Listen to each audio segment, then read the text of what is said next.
पूजा कपूर जी, जो मैंने सवाल पूछा था उसका जवाब दीजिए, क्योंकि विपक्ष लगातार, तब आप कह रहे थे यूपीए गवर्नमेंट में 50 से 60% ये रेशो था, लेकिन अब तो 95% हो गया है और ज्यादातर विपक्षी नेता निशाने पर हैं। क्या आपकी पार्टी में सब दूध के धुले हैं और जो आते हैं वो पाक साफ हो जाते हैं?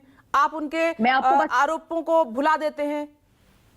विपनेश जी, मैं बस आपको एक बात बता दूं, मैं एक लॉयर भी हूं, तो एक बात ही आपको बस इतना बता दूं, बेल मिलने का भी कहीं पर भी इस बात को आप हल्के में मत लीजिए कि सिर्फ बेल मिल गई है तो केस खत्म हो गया। मैं आपको एक बात बता दूं, एक्विटल ऑफ द केस नहीं है, बेल मिलती है तो बेल का मतलब ये नहीं है कि केस खत्म हो गए हैं। आप अगर चाहे वो बीजेपी का हो चाहे वो किसी भी पार्टी का हो, अगर जहां पर भी किसी भी तरीके से करप्शन नजर आएगा तो बीजेपी जीरो टॉलरेंस पे खड़ी है।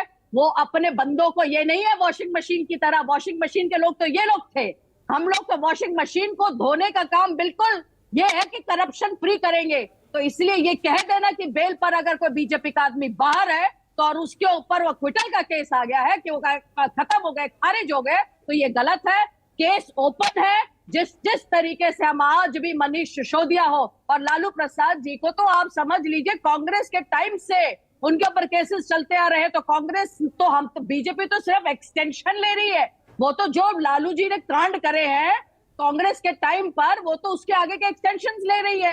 तो हम लोगों ने तो इसमें, तो लालू जी से तो हमें कोई मतलब इस बात पे नहीं, सीबीआई अपना काम कर रही है। फिर बार बार सीबीआई को ये कह देना कि सीबीआई ईडी जो है वो बीजेपी का केज पैरेट है, मुझे लगता है कि ये सिचुएशन जो सुप्रीम कोर्ट ने बहुत पहले कही थी, ये बहुत चीजें समझने वाली है कि कॉन्स्टिट्यूशनल पोस्ट है ये, और ना ही कि ये किसी का केज पैरेट बन के हम लोग हमारे सामने खड़ा है। हमारा बीजेपी का इससे कोई मतलब नहीं है। जो कुछ भी करप्शन सामने आता जाए, और आप सबके सामने लिस्ट तैयार है, अब देखिए तो सही कितना मनी ट्रेल निकल कर आता है हर समय।